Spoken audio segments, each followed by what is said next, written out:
আসসালামু আলাইকুম। হোয়াটসঅ্যাপে ছবি থেকে সাবধান। হ্যাঁ বন্ধুরা, আজকে আমি বলবো হোয়াটসঅ্যাপে ছবি থেকে সাবধান। যে কোনো ছবি আসলে হুট করে ক্লিক করবেন না, বা অটো যে ডাউনলোড অপশনটা বন্ধ করে রাখেন। তা একটু পরে দেখাবো কিভাবে বন্ধ করবেন, এবং হোয়াটসঅ্যাপে ছবি থেকে সাবধান কেন সেটা বলতেছি।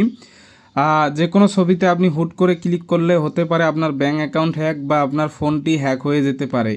হ্যাকারদের নতুন ফাঁদ। হ্যাঁ বন্ধুরা, আপনি যখন একটি ছবিতে ক্লিক করবেন হোয়াটসঅ্যাপে, অথবা সেই ছবিটি অটো ডাউনলোড যদি হয় আপনার গ্যালারিতে, এতে কিন্তু ওই ছবিতে থাকা যে ম্যালওয়্যার আছে সেটা কিন্তু সরাসরি আপনার ফোনে চলে আসবে। তো এখন হ্যাকাররা নতুন পদ্ধতি বেছে নিছে, যে হোয়াটসঅ্যাপে ছবি পাঠিয়ে, অর্থাৎ এটা ছবির আদলে লুকিয়ে থাকবে ম্যালওয়্যার বা ভাইরাস। তা সেই ভাইরাসের মাধ্যমে কিন্তু আপনার ফোনের সকল তথ্য মানে সে নিয়ে নিবে, মানে হ্যাকাররা নিয়ে নেবে, এবং আপনার ফোনটি নিয়ন্ত্রণ নিয়ে নিবে। তো অবশ্যই আপনাকে হোয়াটসঅ্যাপে ছবি থেকে সাবধান থাকতে হবে। কোনো ছবিতে ক্লিক করা যাবে না এবং ডাউনলোড করা যাবে না। এবং আপনি অটো ডাউনলোড কিভাবে বন্ধ করবেন সেটাও আমি দেখাচ্ছি।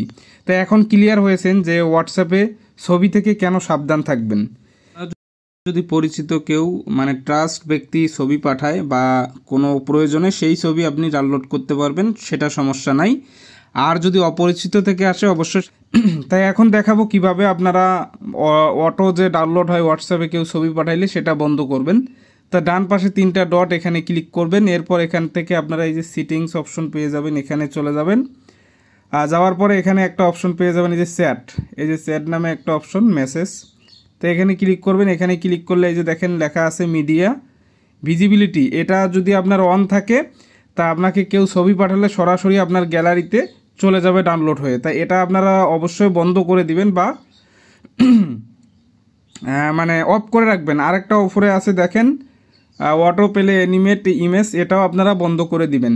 তাহলে এতে হবে সেভ। যদি আপনার কেউ হোয়াটসঅ্যাপে ছবি বা পিকচার পাঠায়, সেটা আপনি না ক্লিক করে ডাউনলোড করলে কখনোই অটো ডাউনলোড হবে না।